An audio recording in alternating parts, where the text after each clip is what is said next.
This is the Mooncast.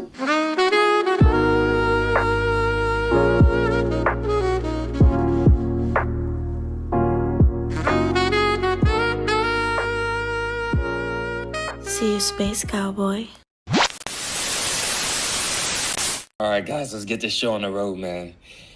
So before we start, I just want to give a quick introduction about who I am, for those who don't know. So my name is Vandross Idiake, and I am a jack of many trades. So I run a podcast called The Mooncast, where I bring experts and industry leaders on to talk about AI and Web3 technology and investing in different sorts of alternative and nuanced business practices and investment theses, right? And then what I also do is I'm a blockchain consultant, so I help with portfolio structuring and restructuring, and I also help projects get funding Look at too his as well, army picture. from the B2B side to the B2C side. Then I have a book called Hey Bro, I'm Just Trolling. And it's a book that's tackling different societal constructs and different angles and viewpoints that I think people may not be looking at. And I decided to write this because I think a lot of people don't look at things from the perspective or angle that I look at them, or how an alternative viewpoint of how a lot of people look at stuff. So that's why I did that. And so I was also in the Army. So I did 4 years in the United States Army and served a 9-month tour in Afghanistan. So I'm a war veteran too as well. Crazy times. And that's pretty much me. So let's talk about what the topic of discussion is today. So today we're going to be talking about what is money principles, right? And it's going to be a very long journey. It's going to take probably a few class days to be able to tackle all the aspects of money, because a lot of people are told about money or told not to talk about money, but everyone seems to be chasing it and trading their time for it, right? So here's the lesson plan. So lesson plan for today, well, not for today, but for the duration of this particular What is Money principles, we'll be discussing about what is money, key characteristics of money, history of money, central banks, credit expansion, fractional reserve banking, when money depegged from gold, inflation, the M2 money supply versus the M4 money supply, the CPI, IMF, World Bank, economics. Yeah, it's a lot. It's a lot. So so when you think about money, what comes to mind? What comes to mind when you guys think about money? You can feel free to answer this. Cash. Cash. Anybody else? That's it. That's all we got. Yeah, so a medium of exchange for goods and services. Okay, medium of exchange for goods and services, cash. Anybody else? Value. What'd you say? Value. Value. Okay, perfect. So it's close. So money, yes, it is a medium of exchange. It's also a unit of account, and it's also a store of value, right? So it's a combination of multiple things, right? So medium of exchange, money allows you to buy things without directly trading goods or services, right? So like I said, bartering a chicken for a haircut, something like that, right? So that can be a version of some form of money, right? And it's a unit of account. So money provides a common way to measure the value of different goods and services. This lets you easily compare the price of a shirt to a bus ride, right? So basically, you can quantify the value that you're exchanging, which is a stored version of your time, essentially, right? So that's how people know when something is too expensive or too pricey, because they're quantifying it with metrics and numbers, right? Maths. And it's a store of value too as well, right? Which we'll get into in more detail, right? So money allows you to hold onto value over time. You can earn money today and use it to buy something later, like saving up for a vacation, right? This is what we've been taught, right? Correct? That we trade our time for money, and then use the money that we earn to take a portion of disposable income and put it as a savings. Well, some of us have been taught that. Some of us don't have even that little bit of financial literacy to do so. And we'll talk a little bit more about savings technologies and et cetera, and why this current version of money that you're using to exchange for your time is not a savings technology, right? So, what characteristics come to mind when thinking about money? What characteristics can you guys go ahead? What do you guys think about when you first think about money? Capitalism. Don't be shy. Capitalism. Capitalism. Yes. Buying things, man. Spending that money. Yes, absolutely, absolutely. That's absolutely true. Anybody else?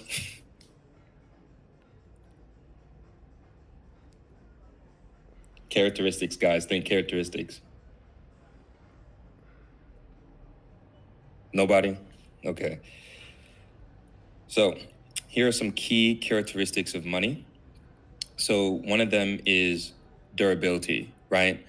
So durability is money shouldn't easily wear out from being used in many transactions, right? So like the current version that we have of money today, part of it is digital, which we'll get into, how it became digitalized, and part of it is still cash in many areas, and we're kind of moving away from that and going fully digital. So the durability of it, so it doesn't, get old and wrinkly and withered away over the course of time, right? And the portability is very important. This is why gold can never be money, because gold is not easily portable, right? And they discovered that carrying huge amounts of it is very risky. And even now, transporting gold is very risky because you need a security team to do that, and it's super expensive to do so, from moving it from point A to point B.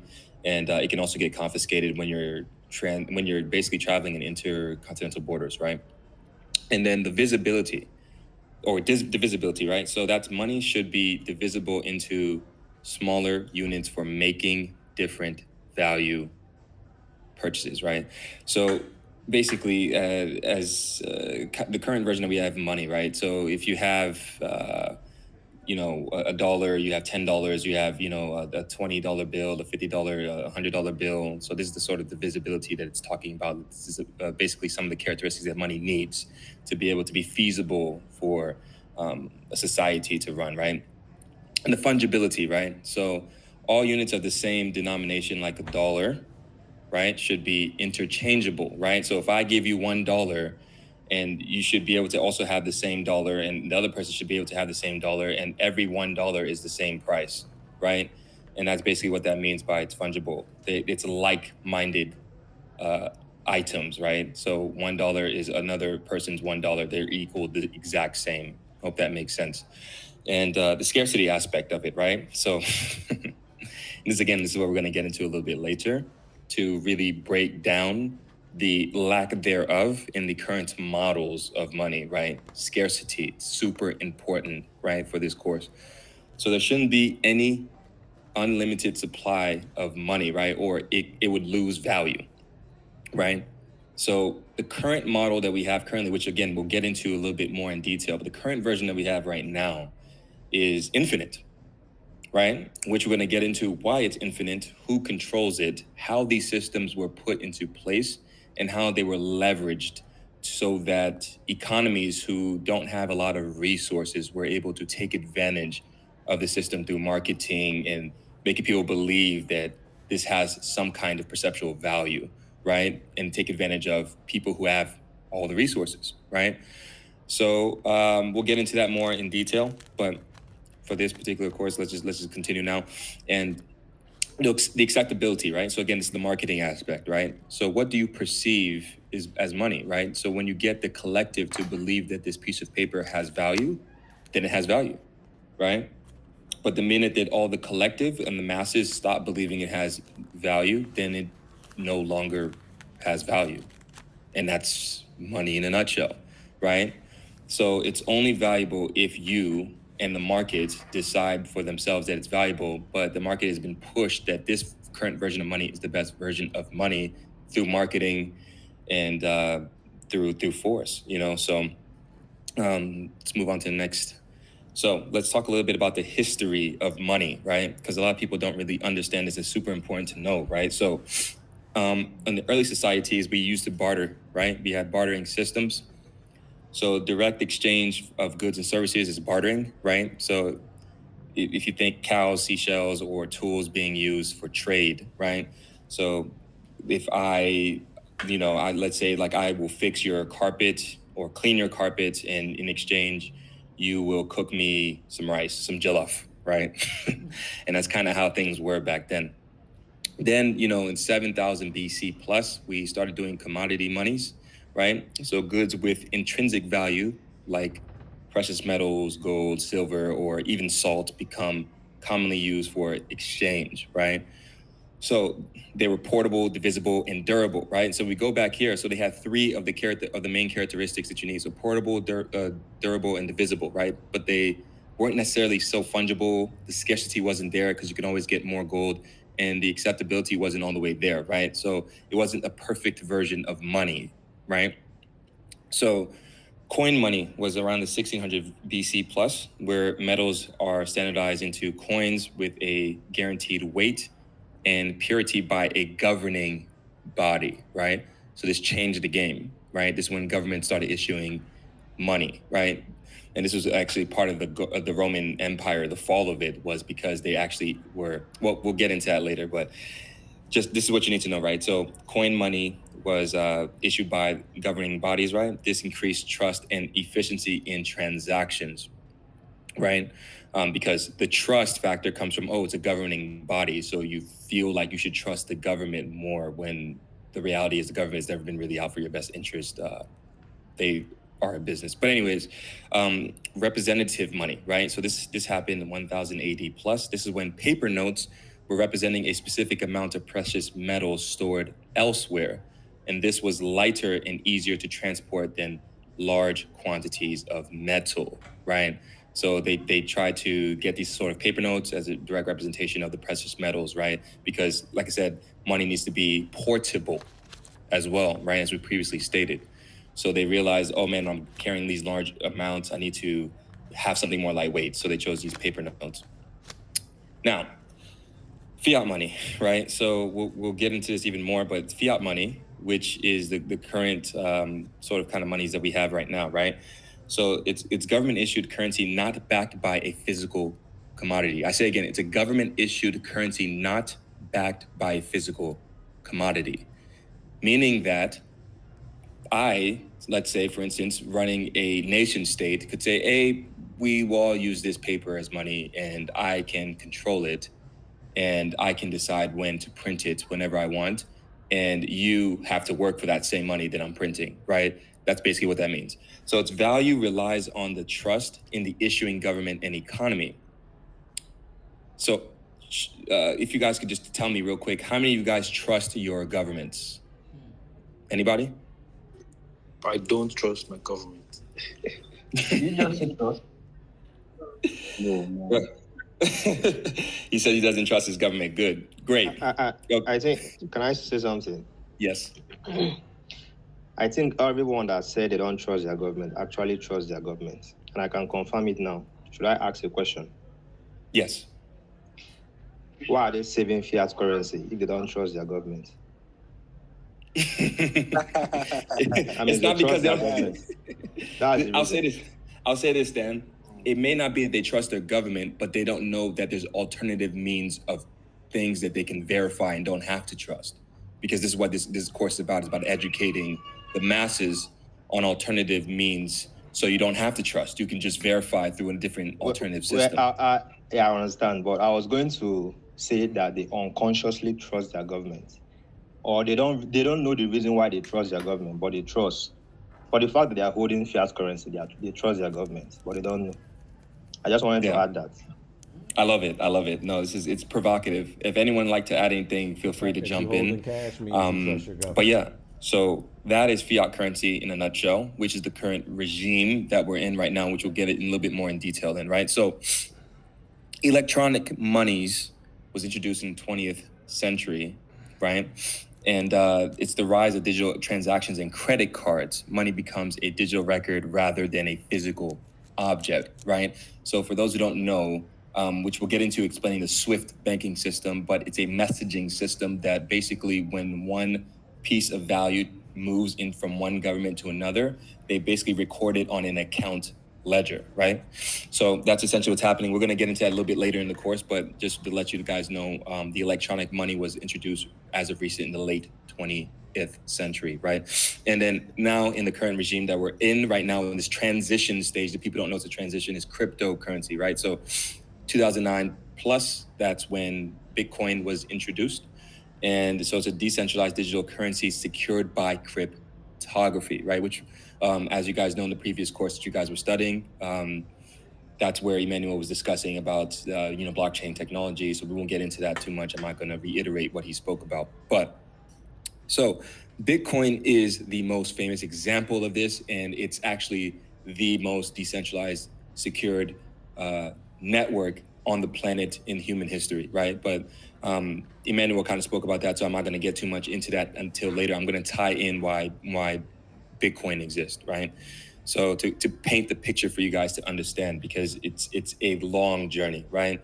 So here is a picture to basically everything that I just discussed, so you can get a better sort of visual of what I'm talking about. So you guys understand, if we bartered first, then we went into gold, then we went into metal coins, then we went into paper, then plastic cards, then electronic money, and now this current stage that we're at in cryptocurrency, right?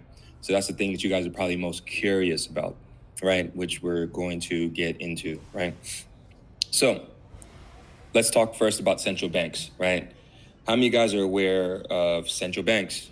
You can just say yes, no, maybe. Sure. Yeah, yes.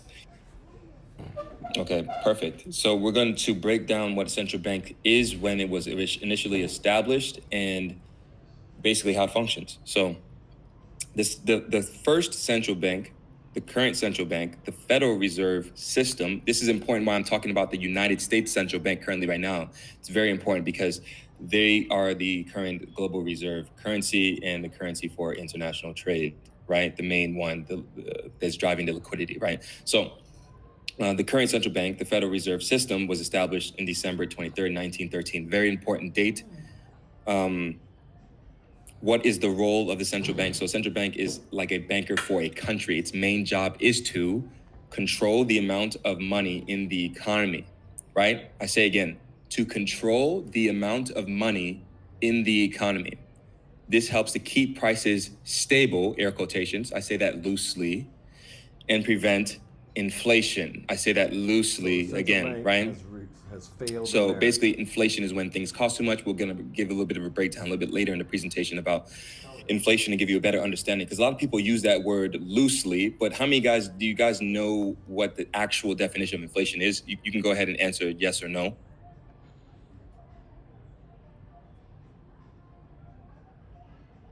Anybody? I don't know, but I know the central bank, Federal Reserve, has failed America. Absolutely, Because they absolutely, haven't my done man. the two things that they were supposed to do already. So Yeah, we're gonna get into why it failed and why that type of system is meant to fail. And it's not that it's a design flaw. I repeat, it's not that it's a design flaw. It is by design. Again, I repeat, it is by design. So I'm going to go ahead and explain that and break that down, what that actually means and what I'm talking about, right? So it's another role of the central banks to make sure banks are safe, right? So the private banks are safe, air quotations, right? It oversees banks to prevent financial crises. So you may be asking, why do financial crises exist? We're going to get into that. We're going to break that down for you guys to really understand how the economy, money, liquidity cycle, how all this stuff works, right? So it also lends money to banks when they need it to keep the economy running smoothly, right? I say that again, to keep the economy running smoothly, right? I say that very loosely. So here's a depiction of kind of how economies work, right? So you see, this is a quick flow chart. It's way more, this is a very loose explanation, but this is just to simplify it for you guys, to give you a little bit of a rundown, right? So there's a decline in economic output, right? And I'll explain why that happens after I finish this flow chart. So there's a decline in economic output, right? And then what happens right after that is an increase in unemployment, right? Because there's now less productivity. So then that means there's less liquidity. So that means that businesses have less money. And when they have less money, they have to do what? Cut expenses, right? And who gets the expenses cut? Who's grunt of that? It's the employer, right? Or the employee, sorry. It's the employee. So you get fired, right? Because they need to cut expenses, right? And the only way to do that is to cut overhead cost, which part of that overhead cost is the employee, right? So lower wages and less disposable income, right? Because either they cut wages or they've already fired a bunch of people, so those people don't have enough disposable income from all those people that get fired, like what you've seen in the economic downturn that's happened recently with all these tech businesses firing a lot of people, right? Why are they firing a lot of people? Well, they're doing that because we're in an economic decline, right? So when we get to this point right here and there's less disposable income, well, that means that there's less money for people to spend on businesses. And if that happens, well, then it creates a cyclical nature of illiquidity within the market, right? So the next thing right here is a decrease in consumption, right? Because obviously now you're going to start saving more money. You're going to spend way less money. You're going to spend less money on things because you have less disposable income, right? Because either you got laid off your job or your job is cutting wages, et cetera, right? And if there's a decrease in consumption, then it becomes a decrease in productivity and output, right? Because there's less people working, right? So if there's less people working, then we get to the central bank intervention, right? Because there's less people working, this can't continue forever because then people will do what? They'll start raging and start protesting. And we can't have that because we need the slaves to continue working to keep the system functioning how it functions, right? So this is when the central bank intervenes, right? They intervene by a expansionary monetary policy. What all that means, put simply, is they print money. How do they print the money? We're going to get into that. We're going to showcase basically how the money enters circulation. They don't take a helicopter full of money and fly over the nation state and just disperse it to people, right? Obviously, that's not how it happens, right? So it's happening in a way in which you don't understand, which I'm going to explain to give you a better understanding of how this whole system works. So once they print the money, it's an increase in credit and consumption, right? Because what ends up happening is they lower the interest rates so that the interest rates are favorable for businesses and banks. And when they're favorable for businesses and banks, they take those monies, right? And then once they take those monies, they then disperse it out to the normies, right? Which is the common day citizen, because the common day citizen now can get a loan at 3%, 4% rate, as opposed to an 8, 9, 10% rate, right?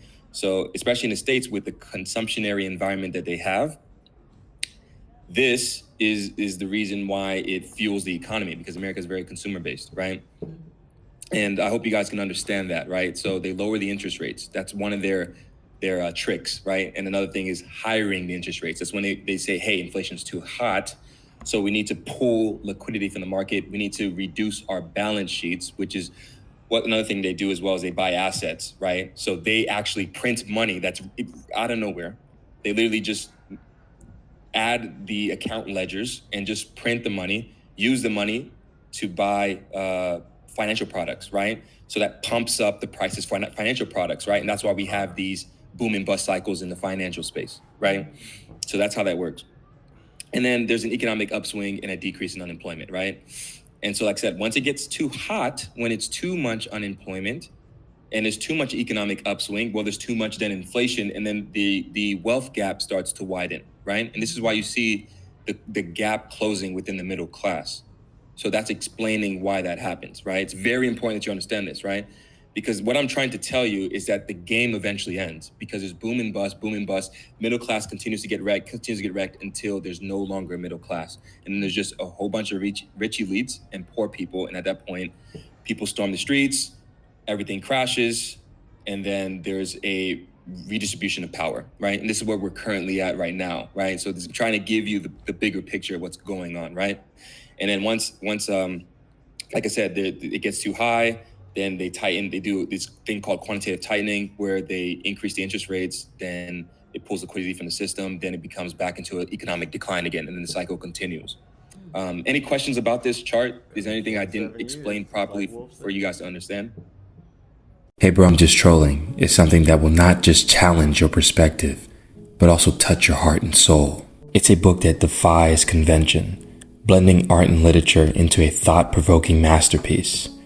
A reflective piece of provocative art that tackles societal constructs from angles you've never considered. Hey bro, I'm just trolling delves into the very essence of our existence.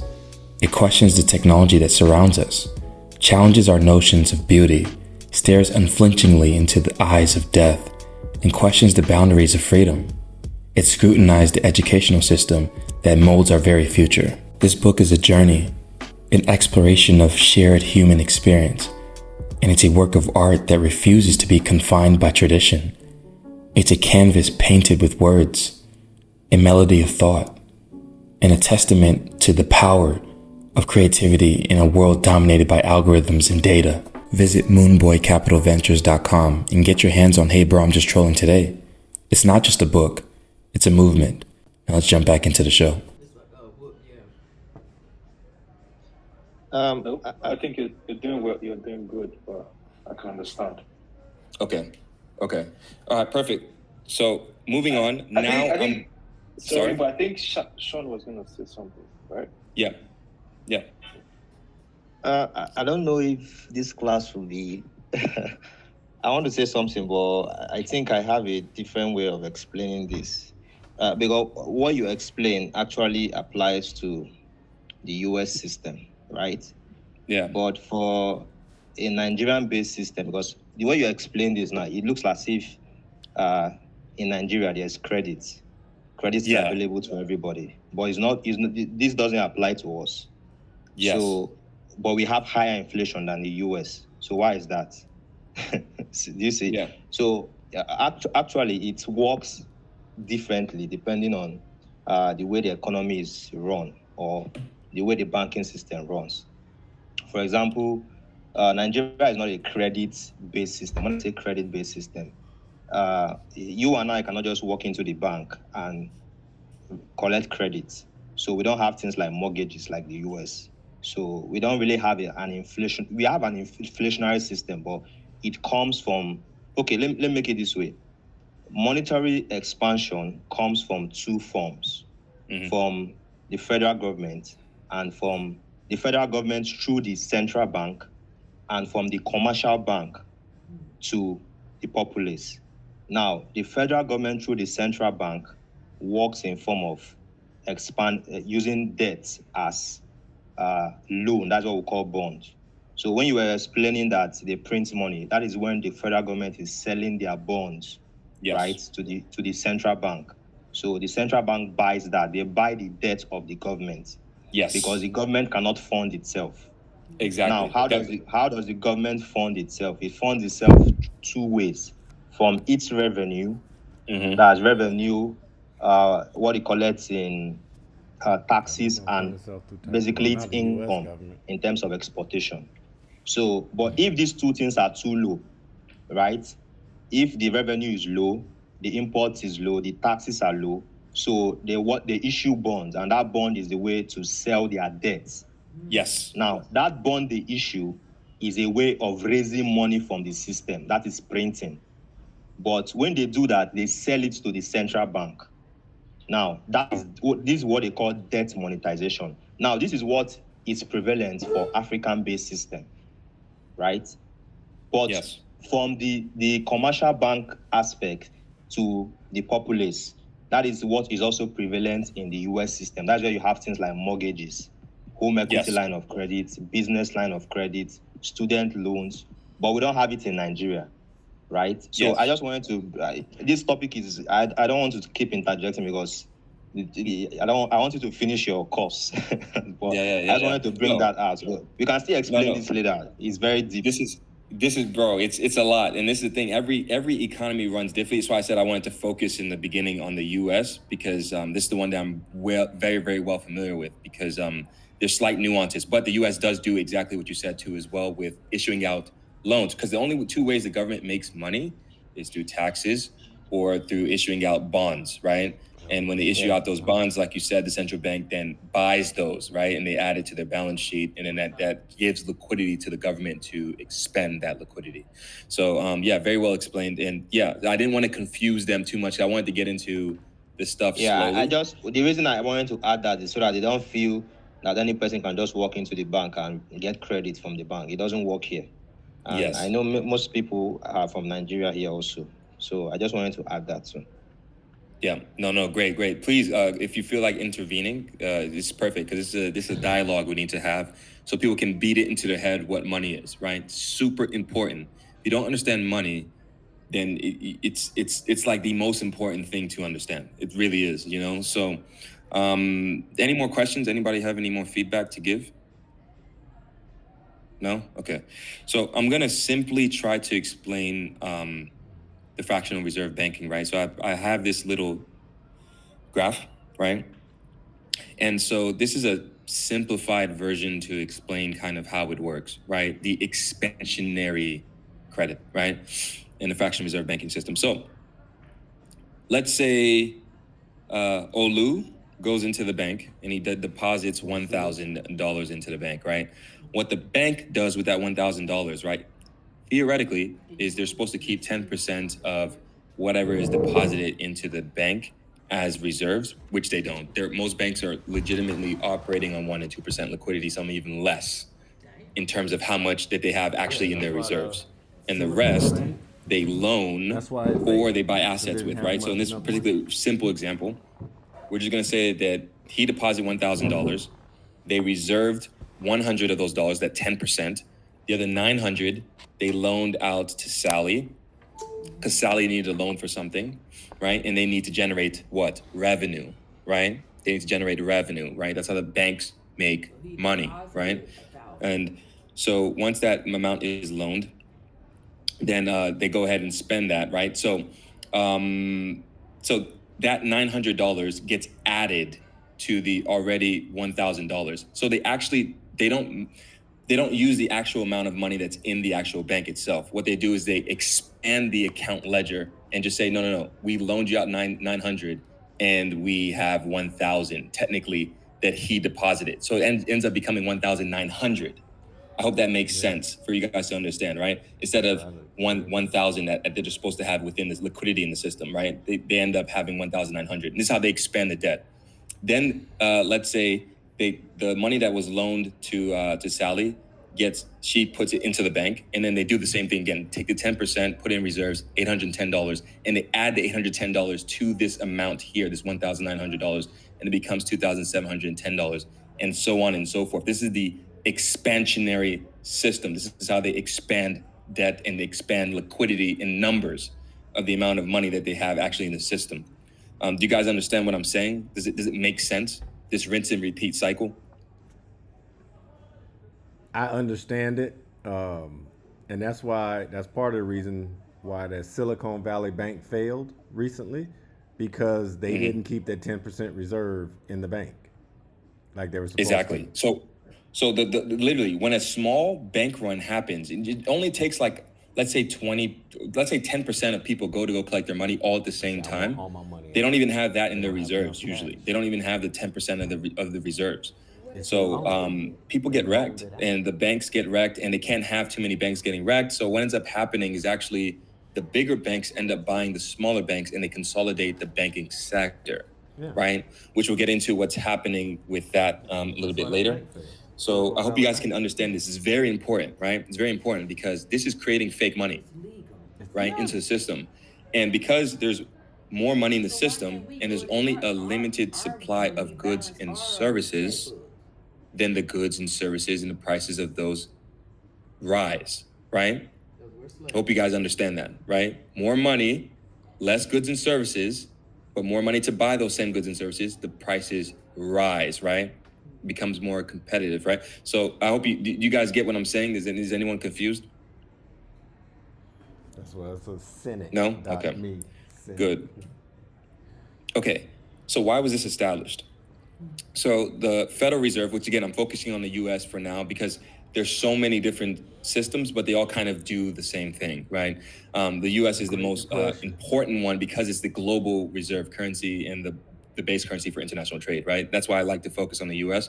So the Federal Reserve System was established in 1913 to address a major issue in the US economy, right? So banking panics is the main issue, right? So these were periods of widespread fear and instability where people rushed to withdraw their money, like what happened in Silicon Valley Bank and the other banks. It happens every time. Ukraine, they were standing out in line, right? And these bank runs happen, right? When people realize, oh, I need to get my money out of the bank, and then more people, and then the masses start realizing it, then everyone realizes that the money they don't have the money because they never had it. Because what you become when you deposit your money into a bank is an unsecured creditor. Again, what you become when you deposit your money into a bank is you become an unsecured creditor. Okay, so these bank runs could be triggered by even minor events and would snowball, causing otherwise healthy banks to fail, because the more people that can't get their money out, they're telling other people, hey, you need to get your money out of the bank because this bank doesn't have the money. So maybe your bank doesn't have the money, and it becomes this snowball effect, right? Of people starting to realize that there's no money in the bank, right? So this is how they brainwash the masses into thinking that to depositing your money in the bank that it's safe, but in reality it's not, right? So the lack of central institutions to provide emergency reserves during these crises was a major concern. So the Federal Reserves Act aimed to create a more stable banking system by acting as a lender of last resort to the banks in times of crisis, right? So they'll lend you out the money that you don't have to, basically you have these too big to fail situations, right? Where the central bank will step in and print the money to basically facilitate the liquidity needed. So the bank becomes more stable, right?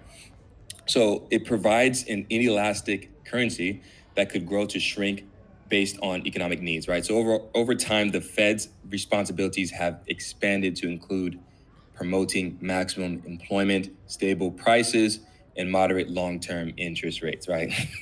I say that again loosely. So there are only two ways the central bank can manipulate an economy. Again, there are only two ways the central bank can manipulate an economy. One of them is quantitative easing, and another one is quantitative tightening, right? All that means is print money or suck in the money. That's all that means. Quantitative easing is to print the money. Quantitative tightening is to suck in the money. How do they do that, right? So the quantitative easing is a monetary policy where a central bank buys government bonds. And this is what Stan was talking about, right? So they buy the government bonds. Bonds are nothing more, for people who don't know, are IOUs, right? So I don't have money, so I say, hey, look, you can give me the $1,000 and then I'll pay you back with some interest, right, over the course of time. They have short-term and long-term treasury bonds, right?